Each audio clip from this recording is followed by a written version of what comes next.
We're shedding our masks and breaking down walls. Hell, we may even drop our drawers. That's right. We're going commando with Angela and Dana. Hi, my name is Dana Sardato, and this is Angela DeMarco, and we are Going Commando. Going Commando is a little show that we put together because we understand the importance of authenticity and of being who you are, in stepping into your greatness, embracing that, and bringing it to the world. And I actually had a thought this morning about that, about the idea of, people throwing the word authenticity around and truth and realness and all of these things.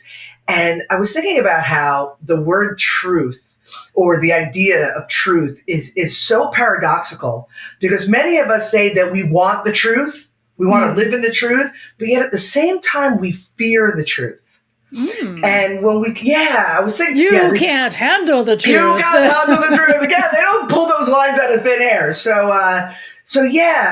this idea that we fear the truth, and when we begin to ask ourselves questions like, why do we fear? What do we fear? Realize there's nothing to fear and release that fear, and then have the ability to step into our truths. Because we come in here every week and we're like, yeah, step into your truth, be who you are. What the fuck does that mean? So I just wanted to share that little extra thought that there's nothing to fear. And once we realize that and embrace that, stepping into it becomes a much more fulfilling process. So with that said, all of my want. Good morning, Miss Angela. How are you today? Oh, do I get to speak now? Thank you. Yeah.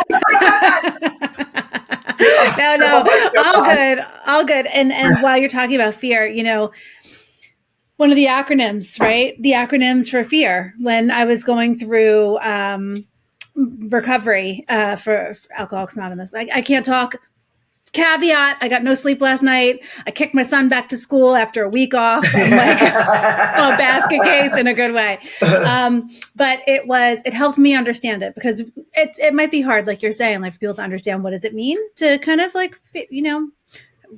be yourself. And it was fuck everything and run, or face everything and recover, rise, whatever you want to do for the R. Yeah. But that really helped me to understand it better. It's you have nothing to fear. Fear, the only thing we have to fear is fear itself. Oh my God. So happy Christian going back to school day. Happy Christian going back to school day. Oh, and happy Yaya going to reform school day. Yeah, cheers moms of the year here. My 13-year-old got into a little bit of trouble last week, and they sent her home. They sent her home early. She got suspended for 3 days. And one of the things that they do in Martin County that I think is really cool, I don't know if they do it in other areas, but they have an alternate school. So when kids get sent home, the parents work, or you're trying to teach a kid a lesson, and they go to school there, so they don't get as when you get suspended, it's unexcused absences, or they whatever. Really, if it bars. Who cares to the kid? Unexcused absence, so what? Yeah, but somehow you get excused. Well, yeah, exactly. But somehow you get excused. Whatever it is, they have a place for her to go. So I, of course, took her, and she needs to see what it looks like when she's in concentrated area with a bunch of kids who get in trouble. What that looks like. And so I dropped her off today, and it was at middle school and high school, and there was about a dozen of them, and it was hard. I had in my head, I was going to abort mission more than once. I was like, oh, we really need to do this. They're telling her to leave her cigarettes and her alcohol and her drugs and any contraband with me before I leave, and she's like, what the fuck is contraband? She's like, what are they even talking about? They're gonna call the cops. They're gonna call the cops. They're gonna get in any altercations. Don't leave the area because it's a dangerous neighborhood. And she's like, well, no, mommy. And I'm like, you're gonna learn, kid. Good job. Yeah. It's good. She'll learn. This is, if anything, this is what Yaya needs. Scared straight, man. Scared straight. Yep. Yeah. I could have used some of that. Honestly. Yeah. You're a good mom. I could, you are, because I can't tell you how many times senior year I got in-school suspension, where you sit for a day and you copy on lines. I got really good at writing. And then I got kicked out of school. It's just for not showing up. I didn't show up to class, and nobody knew. My mom had no idea. I barely graduated. She had no idea. And I was taking the cut slips. We didn't have like this whole like automated thing, like no emails and stuff. My mailbox, we lived in an apartment and the mailbox was broken. So every day I would just go take the cut slips out, take the notices out. She had no clue. No clue. And anybody who's been following along with us, and because we've already talked about the root chakra, we've talked about the sacral chakra. So we talk about this is actually a great segue. We talk about what the foundation, how that creates these kind of behaviors, and who we become. And we've talked about the difference between you, Angela, how, again, you were completely ignored, and how I came from, again, my mother, there was that disconnectedness, but there was a lot of control in my house. So you were taking cut slips. I was getting suspended for fighting. I was fighting all the time because I was angry, and that's what I knew. You know what I mean? How do you let people know you're angry? You kick their asses. That's what you do. So I was telling Rob yesterday, we were talking about something about when you turn 18. Yaya was asking a question about when you turn 18. I think we were talking about her juvenile delinquency and like what that looks like. And if I remember correctly, and I was saying, I remember, people say, oh, I turned 18, I'm going to vote. I remember understanding when I turned 18 that if I got into a fight, I would go to jail. Like, that's how my brain worked, because so it's just interesting. Again, you and I, two different foundations, two different ways of going into the solar plexus chakra, which is what we're talking about today. So awesome segue. So we're in season 6 of Balance, and we're talking about the chakras and the practicality of the chakras and how that different traumas at different ages of resonance can affect us in different ways. And we've already gone through the root chakra and the sacral chakra, and we're doing 2 episodes for each because there's so much to talk about. The first of the 2 is where we discuss kind of like, what does it look like when it's imbalanced and what age does it occur in, and blah, blah, blah, blah. And Dana gives you some things to think about, some questions. And then in the second one, we talk about how to rectify those imbalances and how to embrace and what a healthy, solar plexus is what we're talking about now. But this is all based on Dana's book, Veda Finds Her Crown. And she's created all these little characters. For those listening, I'm holding up my Daya mug. Daya represents the solar plexus. She's yellow for that chakra. And we want to give away stuff. So we hit over the weekend, we hit 200 subscribers. Oh my God, we are huge. We are huge. Look at us. You know who I am. Oh, you just moved your mic and my ears blew out. I'm so sorry. I just realized that my mic was like all the way over here because I was doing something at my desk, and I was like, maybe I should move my mic. We are a professional operation here. Sorry. Okay. I was like, I'm so sorry. Yeah, sorry about that. Yeah, we're huge. We're super excited. Long time. No, we really appreciate it, and to celebrate those who listen to our show and find value in it. We'll come up with something, but we want to give a Prezi away. It's going to have to do with comments. It's going to have to do with solar plexus, and you might get your own Daya mug. You might get a sticker. Who knows? Who knows? It's Prezi time. Who knows? It's a Prezi time. Give shit away. So let's get into what solar plexus. What years that resonate with? Yeah, so the solar plexus chakra is represented in yellow, as you had said, Angela, and the greatest age of resonance is between the ages of 14 and 21. Now, just for clarity, if you haven't been watching, we're born with all of our chakras, all 7 of them, like I like to say, from the rooter to the tutor, but as we develop at the age of resonance, the effect that whatever's going on in our lives has on us is really concentrated in that chakra. So I have my cards for Veda Finds Her Crown. Again, all out of order, all out of sequence, but I created a deck of cards, and the description of the solar plexus on this card is a really good one. It's really succinct, so I want to share. The solar plexus is the center of personal identity, including the sense of self-worth, self-esteem, confidence, and personal identity. When my solar plexus is balanced, I like myself. I have a strong, healthy sense of personal power. I am motivated and pursue interests and endeavors that bring me joy, success, and personal fulfillment. When my solar plexus is imbalanced, I have low self-esteem, and I base my self-worth on the opinion of others. The crystal is pyrite. So this is a really, really good explanation, because what happens is our root chakra, our foundation, 0 to 7, we don't feel safe. We don't feel secure. We don't feel grounded. We go into our sacral, which is about our zest for life, our sense of creativity, creating ourselves in whatever way feels right, even understanding that we're creating our own reality.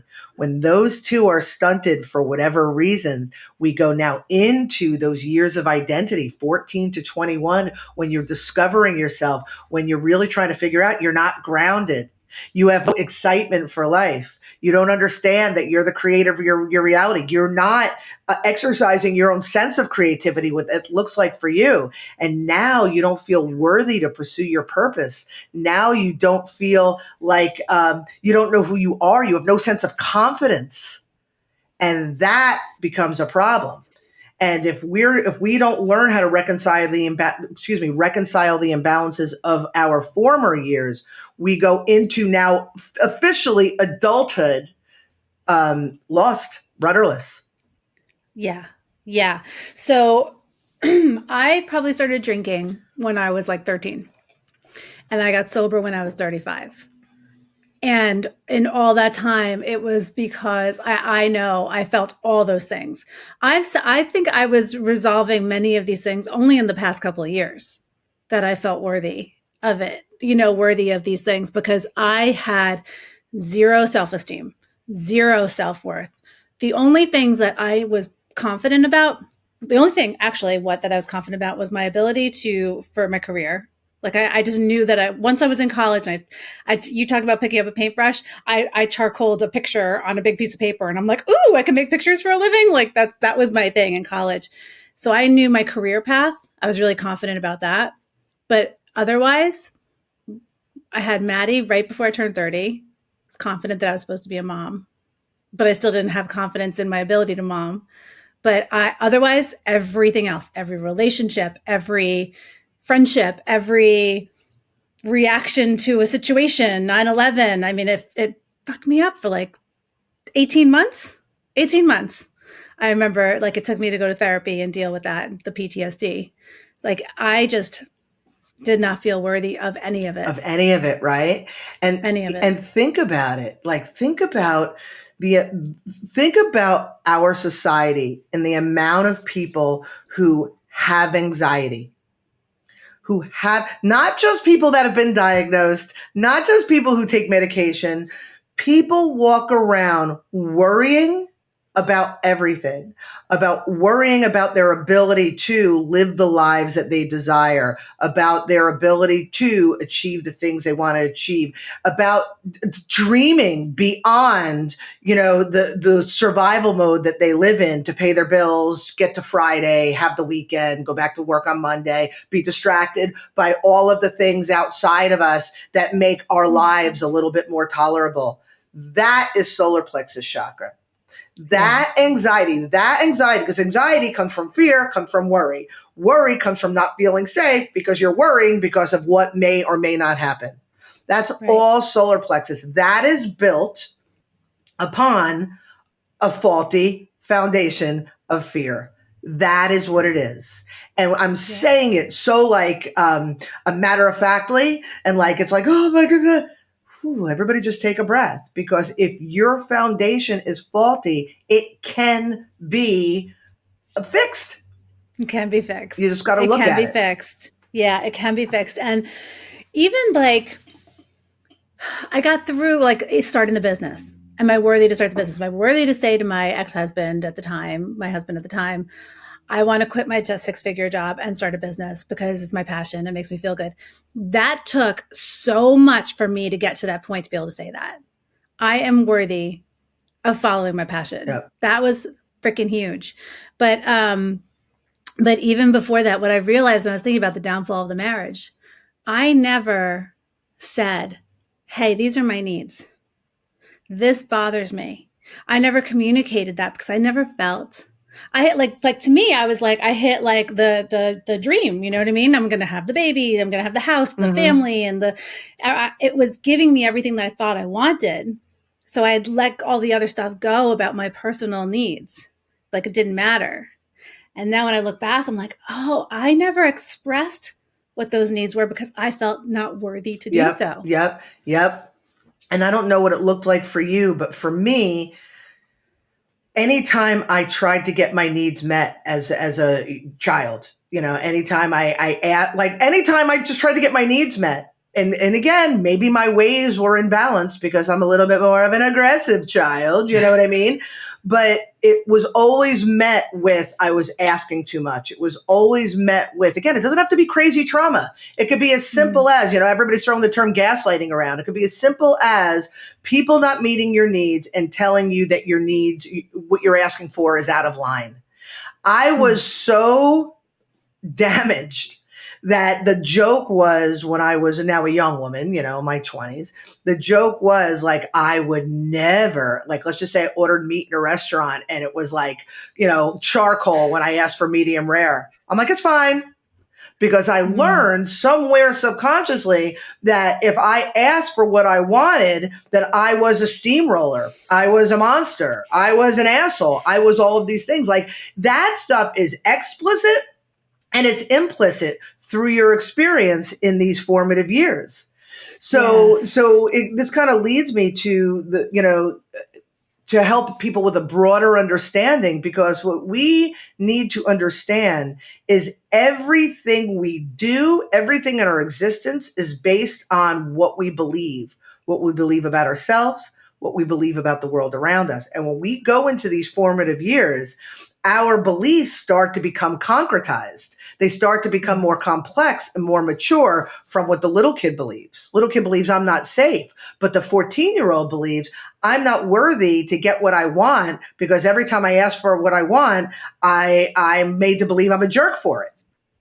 So my belief is I don't want to be a jerk. People don't like jerks. So I am going to be a people pleaser so people like me. Yes. And there you are. And as you go through your life, your experiences mold and shape that belief. The belief doesn't change unless you look at it and change it. But your experiences, they alter and they build upon that. Wouldn't you agree? Yeah. Totally. I'm thinking about so when I was in high school, I so craved attention. That's why I was cutting school all the time. That's why I was doing all the things. I never got in trouble. I wanted to be a doctor. And we talked about this at some point somewhere. My uncle was probably the best male figure in my life, my mom's brother. And he was a doctor. So I was like, I want to be like Uncle John, because Uncle John's probably the sanest human that I know. And he's awesome. And, but I started applying for the Coast Guard Academy because I wanted to be by the water. I wanted the military. I wanted discipline. Like, I craved it. I even was looking at maritime schools. Like, I just needed something, someone to get me in trouble. And I just never got in trouble. And if I did make noise about something, I was the ultimate people pleaser from probably the time I was 3 years old, because that's what I was. That's how I was taught. That's what you learned. I was my dad taught me to be the little doll to entertain everybody. That was my thing. My mother didn't pay attention to me, but I was I was the entertainer and stuff like that. So, but that carried through my entire adult life. Even when I got sober, and I remember. I've talked about this before, 3 months into getting sober. So I'm 35 years old. And they say that your age of development, this is what they say in the rooms, your age of development ceases the day you start drinking. So if I was drinking around 13, that's pretty much as far as I got from a development standpoint. I never learned how to handle conflict, and because I would just drink or party or whatever. And so I had the emotional intelligence of a 13-year-old who was a 35-year-old who made a big mess of her life and was just miserable. And I remember laying on this wood floor, and I was like, can I crawl under the floor? I just wanted to crawl under the floor. There could be no more bottom for how I felt. But talk about self-esteem, self-worth, all the behaviors up until that point, lots of damage that I did to myself. Yeah. Lots of damage. Yeah. I'm trying to think of how much of the story I tell, because I don't want to get too dark and gloomy. But, one of the things that it's important that we think about is when we talk about worthiness, it's not just about how we see ourselves, our self-esteem, or our worthiness to pursue the lives that we want. but what we allow in relationships. Mhm. And I remember when I was 30, when I was married for 11 months, when I think about all I put up in the relationships that I was in, because I thought that I just accepted being treated a certain way, because when you peel it back to the belief about myself, Yeah. that's the worthiness. And I remember before I married my ex, I accidentally hit him in the head with a phone. I swear to God, it was an accident. I was throwing it to him and it took some air. It was like one of those big, like cordless phones. I threw it to him. It took some air. He turned his head, hit him in the head. It was like this whole thing. And what it led to was us breaking up and a year of me trying to win him back, because I felt that I deserved everything I got when he abused and mistreated me as I was trying to win him back. So I'm chasing him to win him back, and he's fucking awful to me. And I remember my mother saying, basically like, what did you do to deserve this? And I'm like, but I hit him in the head with the phone. And I remember believing that I truly deserved everything that was happening. And when I look back now and I look at younger women who are putting up with shit, it comes from what they believe about themselves. And so you have to go back and ask yourself, what do I believe? I truly believe that I was worthy of abuse and neglect. That's all I knew. Oh my God, dude. Oh my God. You just reminded me of, and I'll share my story. I was dating this guy who was like a couple years older. He was already in the field. Like I was in college, and he was hot, and he was, good sex, all that stuff. We had like 6 months. Amazing. And then he asked me if I hooked up with somebody prior to dating him. And I said no, because one, I felt it was none of his business, and I didn't want him to worry about this person who was not a thing. And then he caught me in the lie. 3 years I stayed with this guy, of him questioning everything I did, everything. Every day was a fight. Every day I was like, but I was here. And he's like, but you were there at 4:02. You said you were there at 4:04. Like every day for 3 years, because I lied about something that happened before the relationship. Now, if somebody asked me, I'd be like, that's none of your business. It was before our relationship. But I didn't know. I felt like I deserved all of that verbal abuse. And I put up with it because I was like, I lied. I lied. I deserved it. I hit him with a phone. Oh, I just got the chills. It's a really weird psychology, because we think in the moment that it's about that. And it's not about that.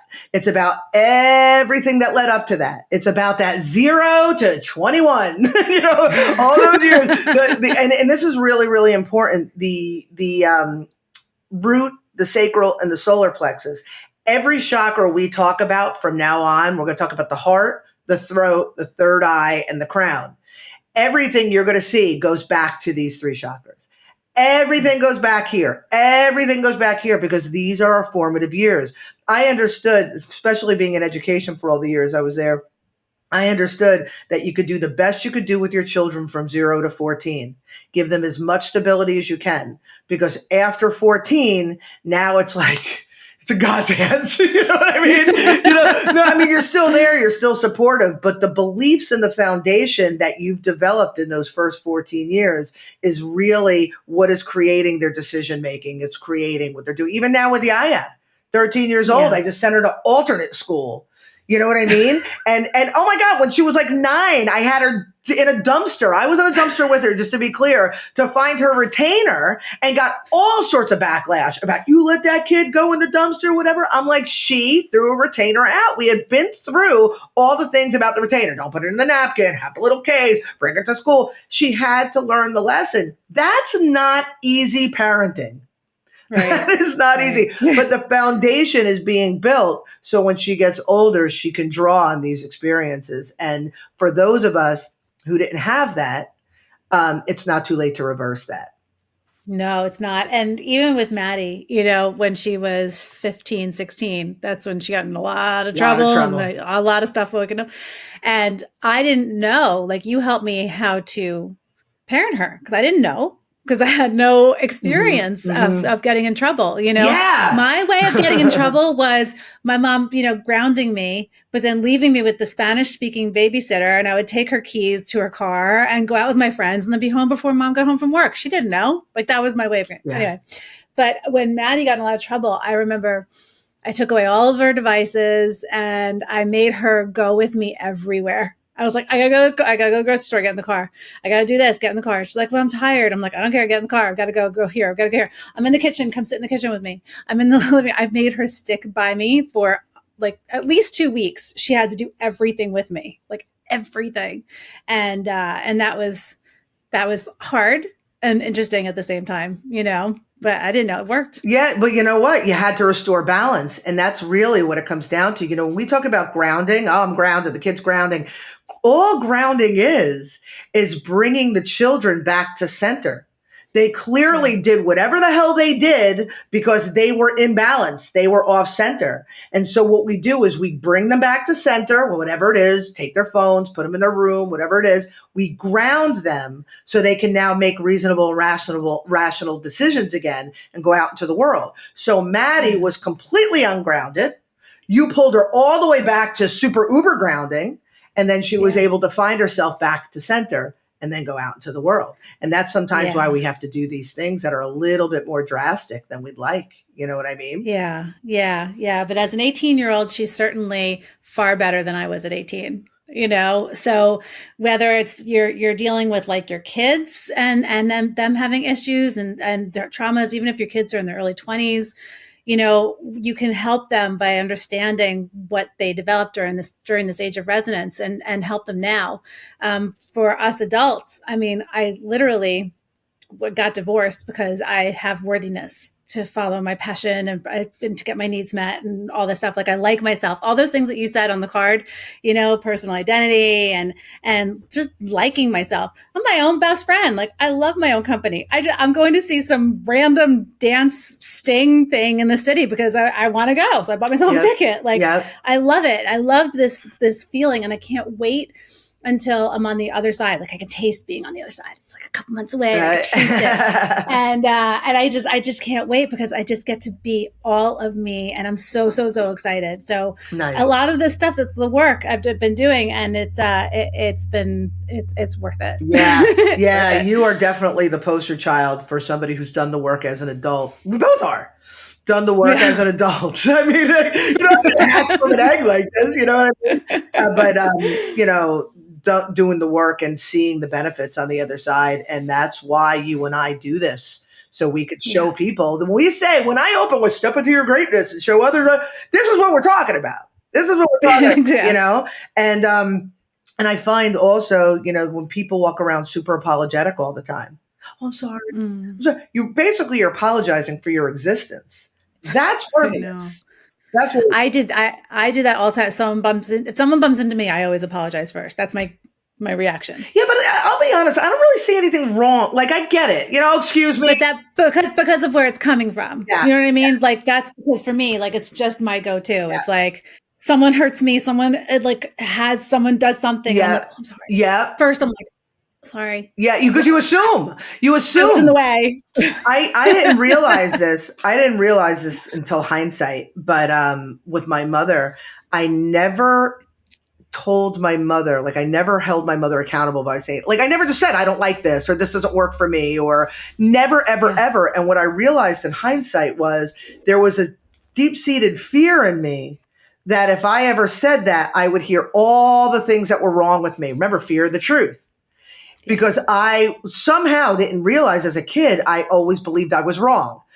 So what does it do? It puts people on the defensive, or it makes people meek, depending on, your personality trait. And the one time I was 41, 42, when I said to my mother, I think you owe me an apology. It was in my 40s. We never spoke again. It turned into Chernobyl. We never spoke again. Craziness. But so my intuition as a child to never speak my truth came from somewhere. So we don't always realize, like I said, sometimes it's not always that explicit trauma. Sometimes it's just the implicit way of being raised. You know what I mean? Yeah. I had my own Chernobyl moment too with my family, because I was like, I'm going to say the truth here. because I'm not going to play this game anymore. Yeah. And I remember calling you. I was in the playground with Christian. I was like, Dana, I need you to co-sign. I'm about to start Chernobyl. I'm like, do it. This is what it says. Yeah. And you were like, okay. And I was like, you were like, you understand the implications. And I'm like, I do. And that was the last day I spoke with any of my family. Yeah. So yeah. and I don't feel bad about it because I finally spoke my truth. And that's what it comes down to. You know what I mean? And there is definitely a balance between speaking your truth and being an asshole. You know what I mean? Like, Yes. like I joke, being real. You know what I mean? I've talked about this before. Being an asshole. No, like when you begin to take yourself to task, really ask yourself the questions, be honest with yourself, be honest with your imbalances, because none of us are perfect, and work on reconciling your imbalances. And when you start to feel good about yourself and develop a sturdy structure, a strong foundation, then it becomes easier to say to somebody, this doesn't work for me. When you said such and such, it made me feel this way, because you feel worthy to be able to do that. And then and how you present it, right? You're not like, that just hurt my feelings. Why'd you say something different? Oh, yeah, no, it's like something. Oh, don't even get me started on society these days. You know what I mean? Shut up. You know what I'm saying? Like, if something doesn't work for me, if something doesn't serve me, I have the worthiness, the self-confidence to be able to express that without concern that you're going to attack me verbally. Because even if you do attack me, I still stand in my integrity, stand in my empowerment. I stand in that. So even if you don't agree, my opinion of myself does not rely on your opinion of me. And that's fucking freedom. Right there. Yes. Yeah. Yes. Pointy. Fingers at you. Dana, I have an idea for the giveaway. Okay. I have an idea. Do you have one of the Daya cards that are questions? Yeah. So let's ask questions. And if you want to earn a Prezi, answer one of the questions, and you can do it like vaguely. We're not looking for you to spill your guts like we do on our show, but on YouTube, in the comments section, where and if you're listening on Spotify, just head over to YouTube at some point if you want to play, and make sure you hit subscribe, please. Help us build that number. But answer one of the questions in the comments, and then we'll reach out to you to get your address, because we want to physically send you a possible Prezi in the mail. Dana loves giving away shit. Oh my God. I walk into the post office and they're like, Norm! I love it. And I love surprise Prezis. Like, I love when I have somebody's address and they don't know I'm sending them something, and all of a sudden they're like, oh my God, I don't know what. Like, that's why I want to make a shit ton of money, so I can freely purchase the post office. No, I'm just kidding. Okay. So the question that I'm going to ask it's a really easy one. It's an easy one for people to answer. So we're going to start small. Okay. So the affirmation is, I have high self-esteem and I believe I'm valuable. Okay. I do, and I do. The crystal, if you like that sort of thing, is desert jasper. Desert jasper. Okay. So thoughts to ponder. Do I value myself? And what do I value about myself? That's the question. Very good. All right. So we're going to post that and answer the question in the comments. And it's not just a first come, first serve situation. There might be 5, 6, 10 Prezis. Let's see how many Prezis we can make Dana give away. I got Prezis coming out of my anus. So Prezis all around. Prezis. So that's super fun. And then I just want to talk really quick about our newest project. So Dana and I have, between us, so she's got 4 books. She's got all this artwork. She's got like a bazillion things and that she's done. I've got a book. We've got businesses. We've got like so much shit that we've got done. But we haven't done anything really new in a very, very, very long time. So I'm holding up a book called A Woman's Journey.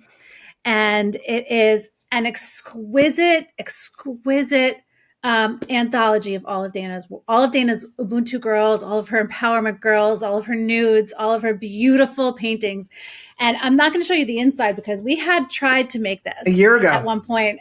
A year ago, and we used this on-demand service, and the printing is crap. The cover is gorgeous, but the insides are crap. And we had said, we're going to do it right. I'm going to find a real printer, and we're going to do it. So we finished the layout. We got the first draft done, and I'm going to be looking for printers, and we're going to get the price on doing a short run for our first printing.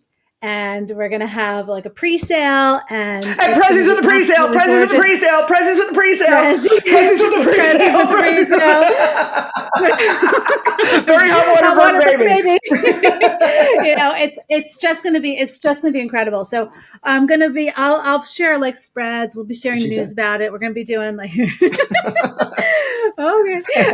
And yeah, so follow along with phenom-publishing.com, and we'll have like a join the mailing list so that you can be of the first print run. We're going to do a very, very limited print run, 25, 50 copies maybe. So you can have a signed edition, and it's just an incredible art. It's a coffee table book for all of your friends who come over for coffee all the time. No, it's an incredible book, and we won't have it done for Mother's Day, but it could be something that, you know, it is a beautiful gift to give to like another woman, like a mother, or a daughter, you know, anybody, I think even the fellas are going to appreciate it, because not only is it just the artwork, but Dana does like write-ups for each of the paintings, and some of them are profound, and some of them are hilarious. Like she's got this one painting called Bangs, and it's just, sigh, they'll grow back.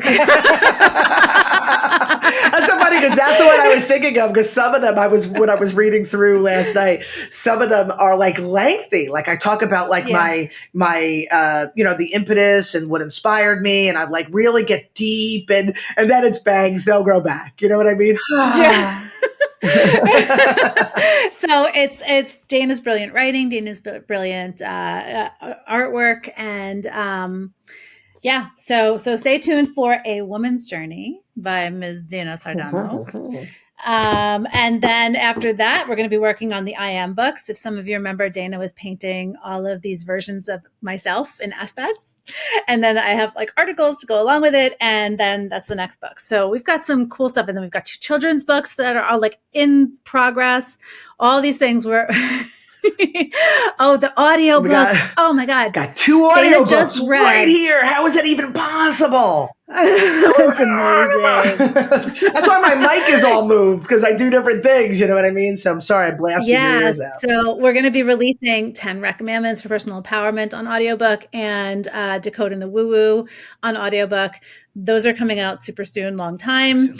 And yeah, so the audiobooks, we've got oh my God, there's just so much. And then soon too, we're going to be launching a Going Commando ad campaign. Oh my God, Alex. Oh my God, we made commercials. So we'll have some Commando gear that we're going to be putting out there for sale and things like that. So we're just like, right now is the time. Right now, everybody, you know, it's been a very intense start, but right now is the time to focus on the things that bring you the most joy. And the 2 things that bring Dana and I the most joy are our creativity, and we do that through our books, and creative works through Phenom, and then Going Commando, because we just get to hang out, making shit and talking shit. That's what we do. Making shit and talking shit. So I know that this is a little bit of a longer episode, but there's so much good stuff to talk about that we're really excited to bring to you guys. And then by the time all these projects are done, I will be in a new place. So that's exciting. You know, like it's weird, because I've been really trying to honor this transition and not get freaked out, not live in the fear of what the unknown, because I can't make any decisions. I can't make any moves until things are settled. So I'm truly just in this limbo place, but I'm comfortable for the first time in my life. Like I know it's going to be okay no matter what. No matter what. I'm not worried about anything. I just don't know where, what we're doing. So I can't give my energy all to like business stuff, and I can't give my energy all to like a particular thing, because I'm kind of like honoring this transition. You're in the cocoon. I'm learning. You're in the cocoon. You're the goo. You're the goo. And once the goo is becomes congealed, it open up, you become a butterfly. But right now, you are dissolved goo within a cocoon. You're welcome. Yeah, that's what it feels like, because I feel like I feel like I physically cannot give something full attention. Yeah. I just physically, like, there's like, you're right. It's like I'm in like this little space. I'm protecting my energy. I'm protecting, my kids, making sure they're okay. And just, I'm still loving my home, and I was thinking about, I took pictures, I'll show you later, of my cherry blossom tree that we planted last year. And I was like, last year me would have been like, oh, but that's my tree. And now I'm like, no, that's my gift to the home. And I get to leave that there on the property, and it's going to be flowers and beautiful forever. I left a lilac tree and a cherry tree, and they're for this beautiful space that I've gotten to enjoy for the last 2.5 years. And your sense of confidence and comfort and lack of worry with this whole thing is strictly due to a healthy solar plexus chakra.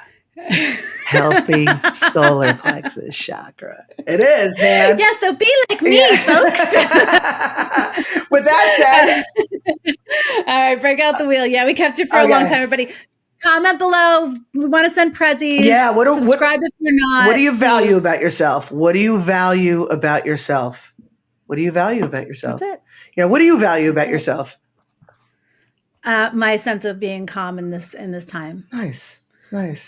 Yeah. What about you? I was thinking, I think my integrity. I think at the end of the day, I have some pretty solid integrity, and it drives me. And I think in the world we live in, it's important. Absolutely. You know what I mean? Absolutely. So trust me, folks. Solid. I have integrity. Okay. Ready? Okay. Oh, Jesus. I know, right? It was fucking crazy.